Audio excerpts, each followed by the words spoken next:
And especially because, and that's the next point well, the Philippines is the biggest victim of climate change because of what I told you, hazard, vulnerability, and exposure. But going back to what I was saying, what makes it even more difficult is climate change is a global problem.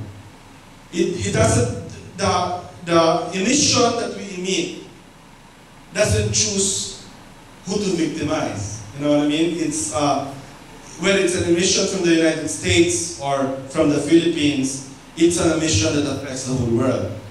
So the emissions come from everyone, and it affects everyone. All is fair? No. Because actually, the ones affected first and affected most are the poorest countries in the world, and within societies, the poorest people in societies. Why? Because they're the ones with the least options within society. But in terms of countries, it's the small island states that are going to be affected the most, and it will be Africa because of the temperature increase. You know, you can imagine what it will be in Africa. If the global, right now the target that people are talking about is 2 degrees Celsius is sort of the target. Increase of 2 degrees. We need to prevent increase of 2 degrees globally. Right? That's the mean temperature. That's sort of the line that we should not be crossing. Okay? And we have the next 20 years to try to see not to cross that line. Probably the next 10 years, so 2020, well, between 20 to 2030, if we don't reverse, right now it's all growing. Every country in the world is essentially growing in terms of emissions. If we don't try to change that growth pattern in the next 10 years and then reverse it to cutting emissions by starting they always use a range between 2020 to 2030, then we cross that line. But 2 degrees globally is 5 degrees in the Philippines, an equator country, and it will be something like 10 degrees in Africa, okay? Which means really a lot of impact, public health, agriculture, water shortages, all those things that we saw earlier. So it's complicated because it's a global problem. And so we try to fix it. We always try to have to fix it. Also the global solutions, and then you do have all of these attempts, to solve the problem. The United Nations Framework on Climate Change is the Convention on Climate Change is the main sort of treaty that the world has. It's a universal treaty. Every country in the world is a member of that. Unfortunately, it's a framework convention. All you find there are principles.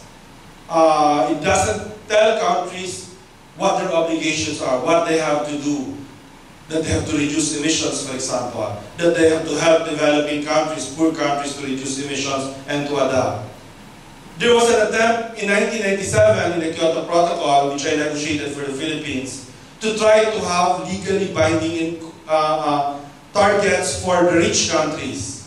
And they actually agreed, including the United States, 5% reduction. Very small, not going to have an impact at all, but important.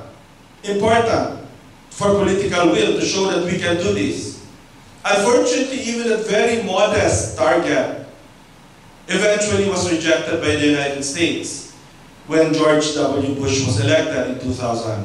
And so for the next 10 years, from year 2000 to year 2010 now, we basically have no agreement on how to respond to the problem of climate change from a global point of view.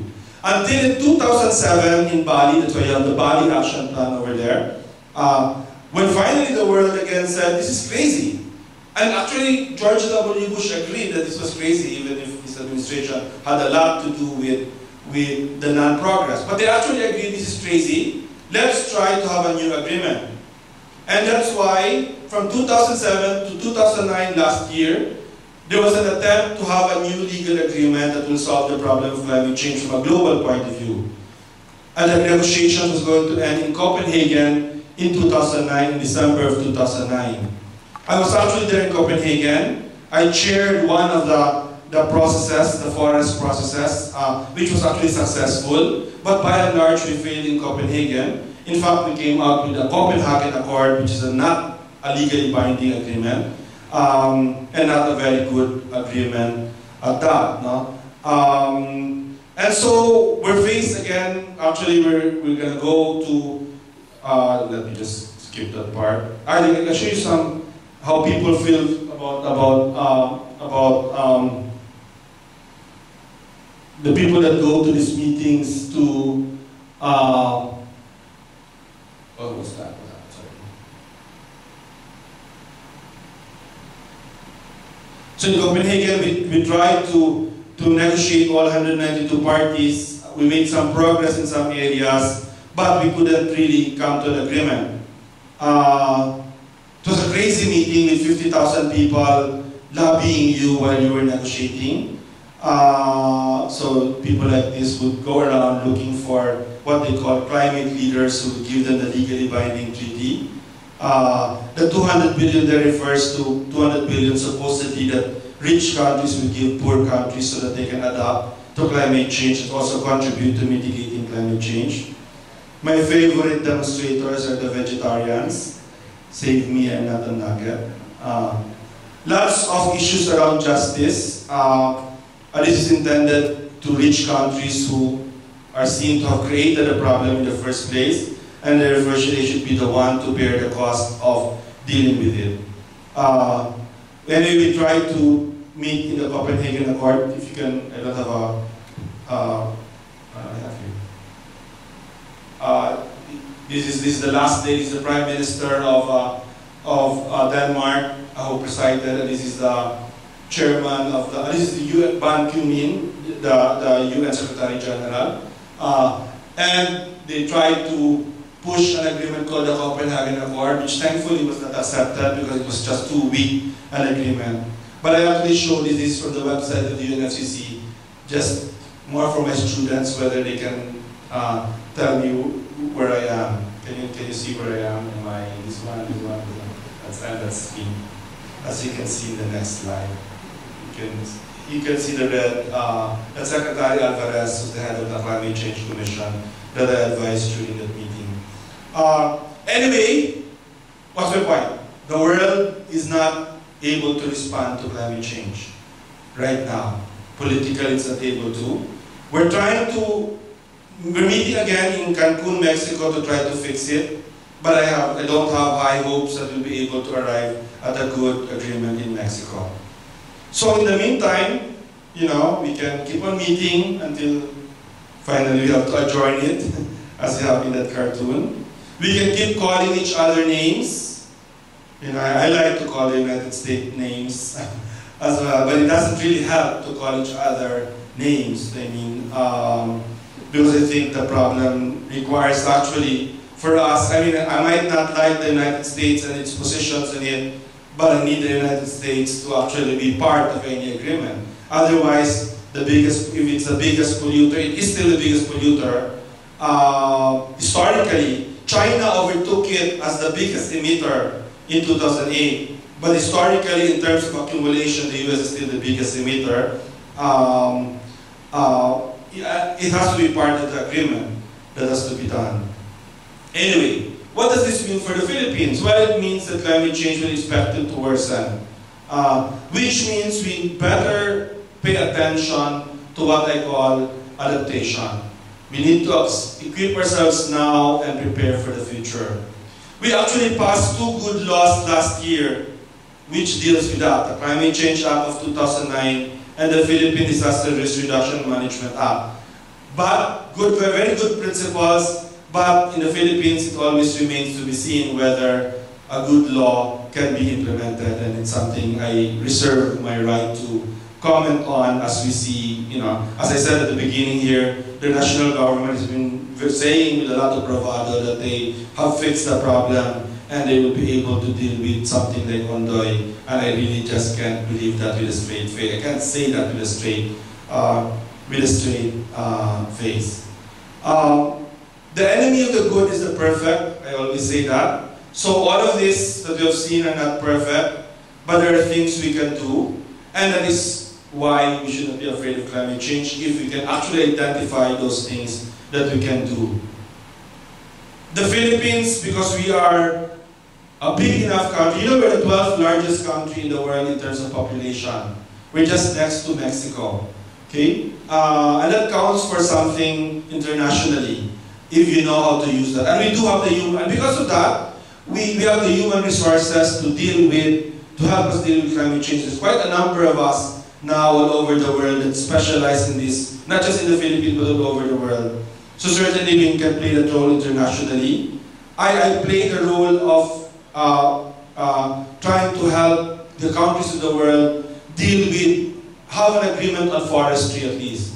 Forests contribute, as you can see there, forests contribute to climate change. Every time you cut a tree, you release carbon in the atmosphere, and you destroy something that absorbs carbon.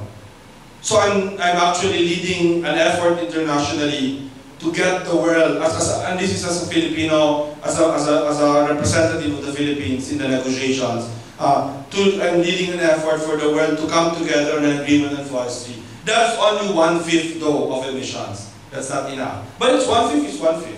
So I think if we can solve that, help solve that, that's a good thing. We do have to prioritize adaptation. We will still do mitigation, which is reducing our own emissions, but for the Philippines, that's a priority because we don't emit a lot in this country. Why? Because we don't have industries in this country. Our biggest emissions, as you can expect, come from transportation. And a lot of our energy, power sources now, almost 50% is now renewable. Okay? And we're moving towards making that more. So it's transportation. If we deal with but transportation, as you know, is a Metro Manila issue, and probably a few other cities.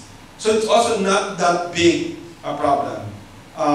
But adaptation is a major problem. How we can adapt to climate change because we are going to experience its worst impacts. So we have to invest in it. It can be as simple as a rain gauge like this. We call it the Pinoy rain gauge. But we're also able to do complicated rain gauges like this that we have to put all over the country to be able to predict with some better accuracy on how bad the rains are. Local governments have to be the forefront for climate change. One thing I will tell you is that the local governments of Pasig, Marikina, Cainta, they're better prepared for Ondoy. I actually saw that in action 2 weeks ago.